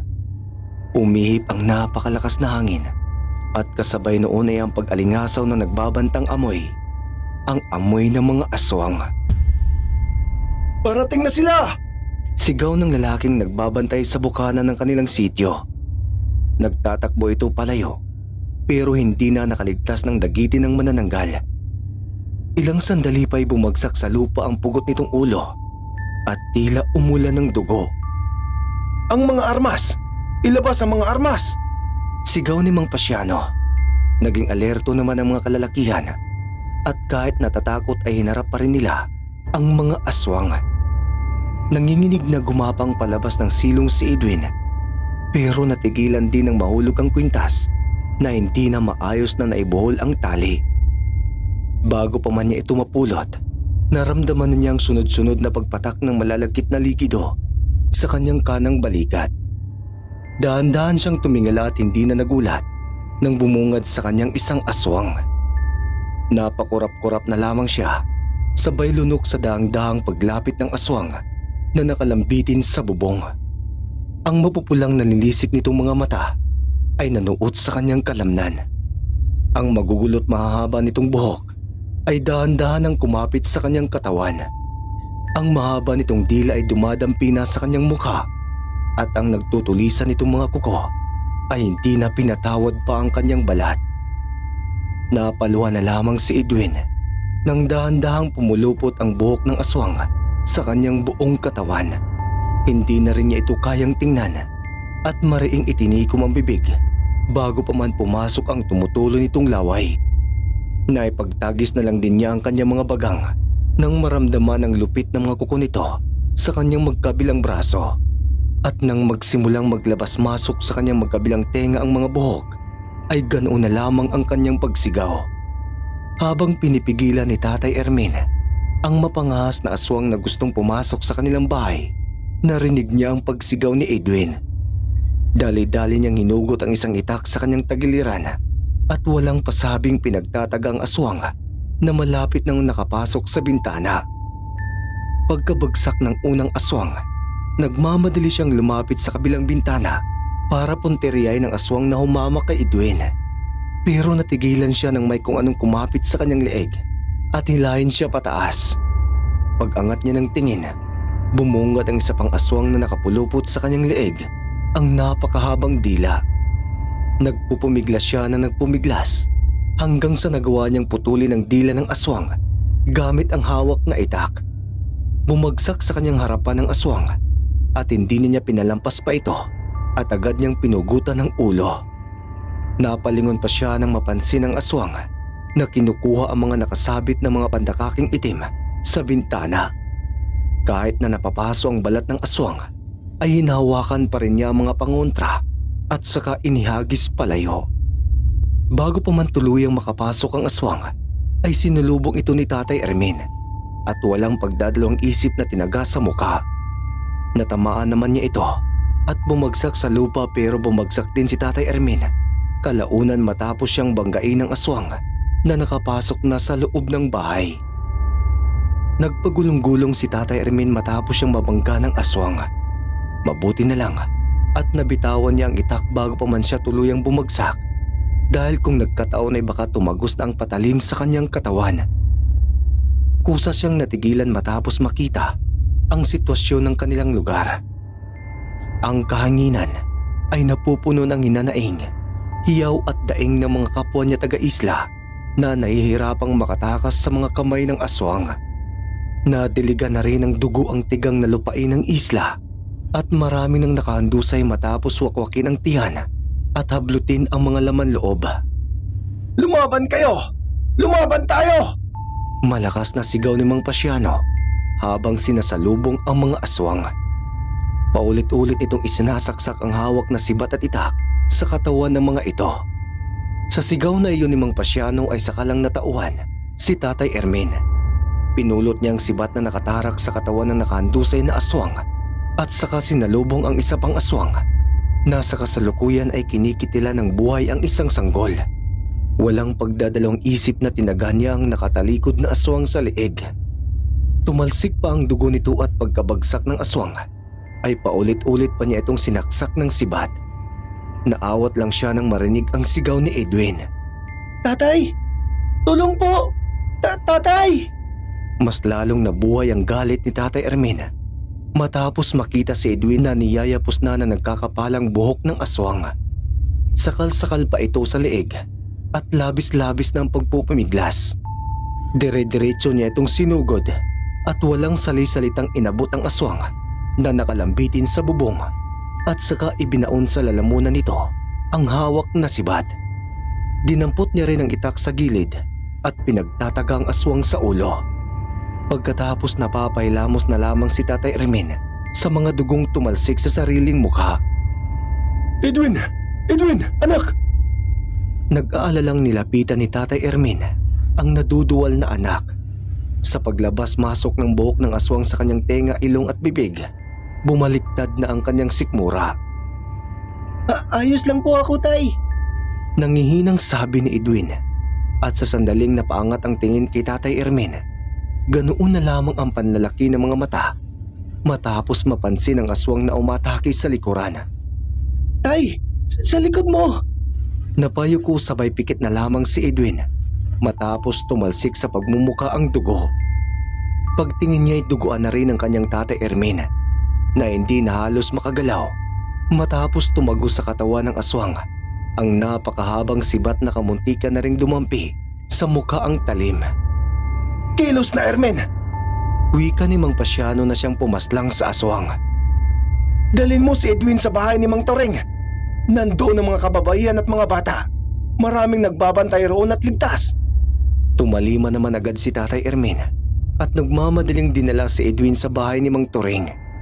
Sinugod na rin ni Mang Pasiano ang iba pang mga aswang na kasalukuyang pinsala sa buhay ng mga taga-isla. Habang binabaybay ang daan patungo sa bahay ni Mang Toring, hindi nakaligtas si Tatay Ermin at Edwin sa mga mata ng aswang. Maraming nakabuntot at maraming sumalubong sa kanila, subalit hindi sila inatrasan ni Tatay Ermin. Tumakbo ka na, anak! Bilisan mo na! Pudyat ni Tatay Ermin kay Edwin na halos maihina sa salawal sa sobrang takot. Sa pagtakbo ni Edwin patungo sa bahay ni Mang Toring, na ilang distansya na lang din ang layo, sinalubong na ni Tatay Ermin ang mga aswang na nagtangkapang humabol. Nang mahawakan ang braso ng aswang, sunod na ring lumapat sa leeg nito ang talim ng itak. Sunod ay isa pang aswang na patalikod kung umatake. Mabuti na lang at napansin agad ni Tatay Ermin at naiharang ang sibat na siyang tumagos sa lalamunan nito. Nang makitang nakapasok na sa bahay ni Mang Toring si Edwin, itinudo na niya ang kanyang pakikipaglaban sa mga aswang. Nakipagbakbakan si Tatay Ermin sa mga aswang na nasa harapan ni Mang Toring. Marami ng aswang ang nakapalibot sa bahay, lalong-lalo na nang matunugan ng mga ito na nandoon na mga kabataan, sanggol at mga batang nasa edad 1 hanggang 10 na siyang mas kinawiwilihan ng mga ito. Sa kalagitnaan ng pakikipaglaban napasigaw si Tatay Ermin matapos maramdaman ang hapdi sa likod at kaliwang braso. Pagtingin niya ay mayroon na itong sugat na nagmula sa mga kuko ng aswang na hindi niya namalayang nasa likuran na pala niya. Pero agad din niyang naitaob ang aswang na yon matapos mataga ng itak sa dibdib at pagsaksak ng sibat sa tiyan.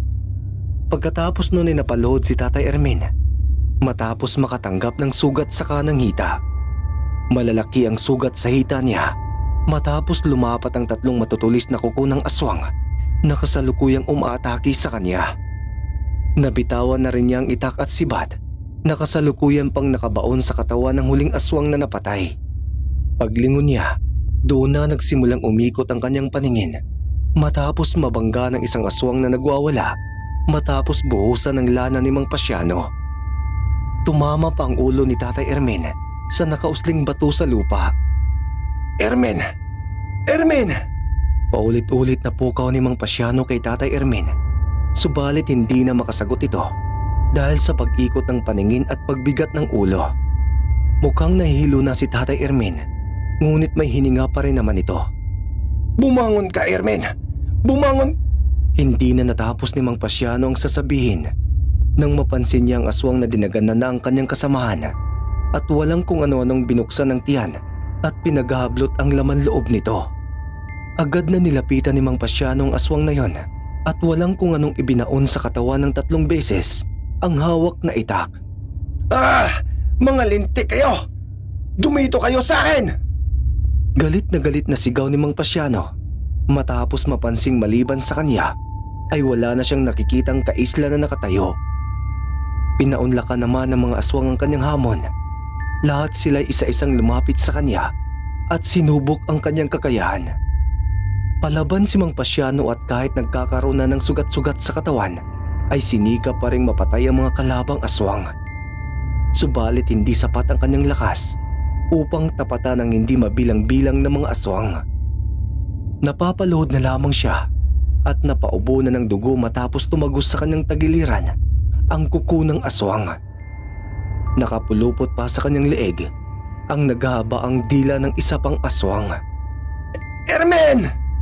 Buong lakas na sigaw ni Mang Pasiano kahit na nahihirapan na. Nakatingin siya sa kinaroroonan ni Tatay Ermin na ngayon ay dahan-dahan na ring tumatayo. Mang Pasiano! Nag-aalalang sigaw ni Tatay Ermin matapos makita ang sitwasyon ni Mang Pasiano. Lumalabas na sa kaliwang mata nito ang dugo at maging sa bibig. Patayin mo sila! Sigaw ni Mang Pasiano at naglakas loob na hinugot ang nakabaong kuko ng aswang sa kanyang tiyan at saka kinagat ito sa leeg. Dinampot na rin niya ang itak at patuloy na nakipaglaban sa kabila ng kondisyon ng kanyang katawan. Hindi na rin tumunganga pa si Tatay Ermin. Dinampot niya rin ang itak at saka inihagis sa papasalubong na aswang. Sinuntok pa niya sa lalamunan ang isa pa na gusto ring matikman ang kanyang laman. Hinablot pa niya ang itak na tumagos sa katawan ng isa pang aswang at saka ginamit upang tagain ang kaharap.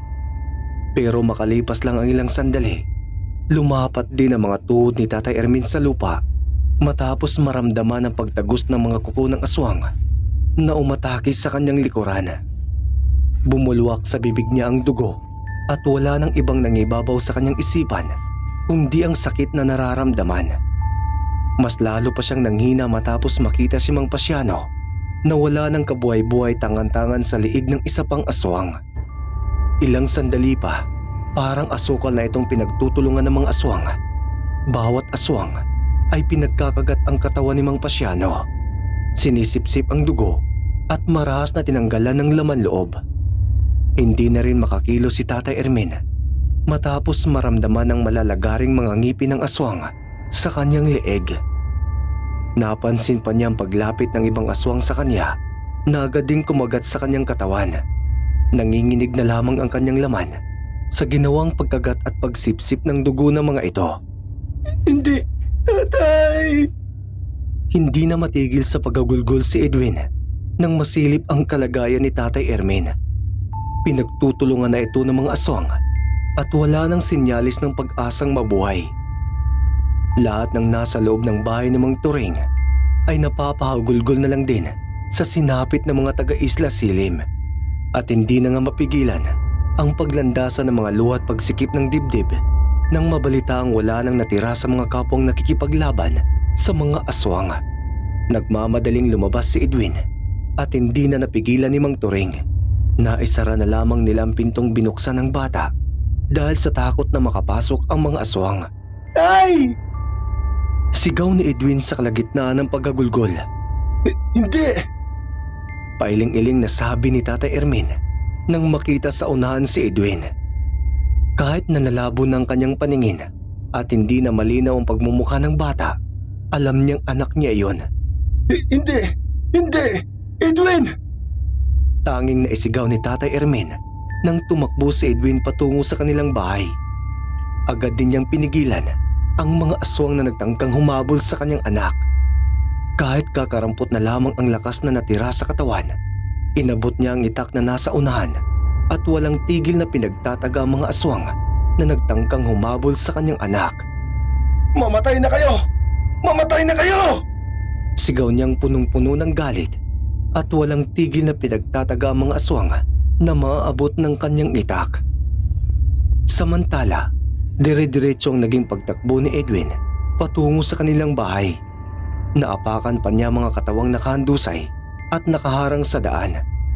Bangkay man ang kaisla o ng mga aswang. Agad niyang pinulot ang kwintas ng pandakaking itim na nahulog niya sa silong. Pumasok din siya ng bahay at may kung anong hinanap sa kaba ng kanyang yumaong lolo Teofilo na siya ring nasawi sa mga nakaraang pagsalakay ng mga aswang. Nang makita ang hinahanap, nagmamadali na siyang bumalik sa harapan ng bahay ni Mang Turing kung saan naghihintay ang mga aswang. Tatay!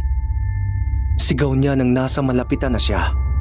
Mas lalo pang kinabahan si Tatay Ermin nang makitang tumatakbo palapit ang anak.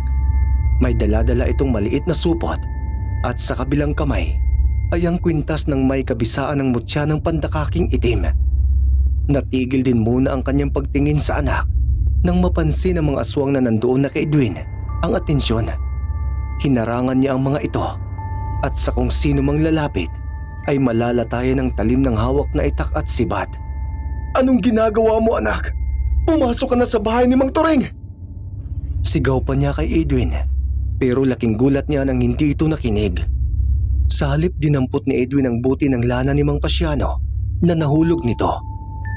Binuksan niya iyon at ibinuhos sa supot na hawak.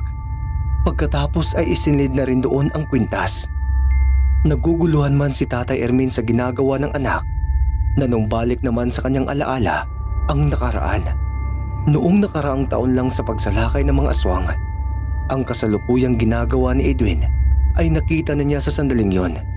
Ang ginawa ng kanyang tatay Teofilo na nasawi rin sa mga oras na yon. At dahil doon, tila alam na niya ang mangyayari kung kaya't gamit ang natitirang lakas. Itinudo na niya ang pagpigil sa mga aswang upang maihanda na ni Edwin ang lahat-lahat. Dito kayo sa akin! Malakas niyang hamon sa mga aswang na agad din siyang pinatulan. Habang pinipigilan ni Tatay Ermin ang mga aswang, inihagis na ni Edwin sa hangin ang laman ng supot. Nagliliit ang bato umo, kwintas na may bisa ng mutya ng pandakaking itim at lana. Sa sandaling nagsitalsikan kung saan-saan ang bato umo at lana, ang mga aswang na natamaan ay agad nangisay. Napangiti naman si Tatay Ermin sa katapangang ginawa ng anak na siya pang naging dahilan upang mabahag ang buntot ng mga aswang at kanya-kanyang nagsiliparan palayo. Subalit ang ngiti niyang iyon ay nawala matapos maramdaman ang pagtagos ng makuko sa kanyang tiyan na sinundan din sa dibdib. Pagtingin niya, bumungad sa kanyang aswang na galit na galit. Humihiyaw pa ito dahil sa pagkapaso ng bisa ng mutyang inihagis ni Edwin. Itinaas pa nitong muli ang mga kuko at akmang ibabaon sa lalamunan ni Tatay Ermin. Subalit hindi na nito nagawa matapos malunok ang kwintas ng pandakaking itim na inihagis ni Edwin. Isang segundo lang ang lumipas nang isay ang katawan ng aswang. Hindi na rin ito nakakilos matapos na paralisa ang katawan. Naninigas na bumagsak ito sa lupa at hindi na humihinga.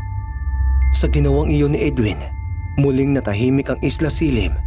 Subalit malaki na ang dinanas na pinsala. Nangihinang bumagsak na lamang si Tatay Ermin na masyado nang mababaw ang paghinga. Tatay! Huwag niyo po akong iwan! Hagulgol ni Edwin habang yakap-yakap ang katawan ni Tatay Ermin. Paano mo nalaman yun? Tanong pa ni Tatay Ermin kahit na malabong-malabo na ang paningin. Nasaksihan ko po ang ginawa ni Lolo Teofilo noon. Naisip ko kaya aking sinubukan.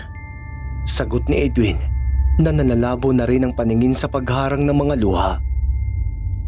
Dahan-dahang umarko ang mga labi ni Tatay Ermin, parang umiti sa katapangan ng anak, at hanggang doon na lamang ang kanyang oras matapos tumigil ang paghinga.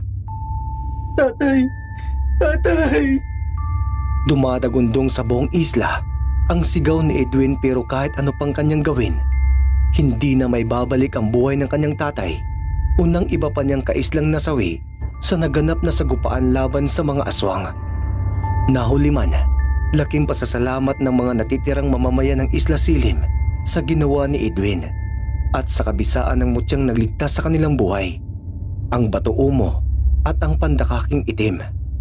Idinagdag na rin ang lana ni Mang Pasiano na gawa rin mismo sa pandakaking itim. Nahuli man, nailigtas pa rin ang buhay ng mga natitirang mamamayan.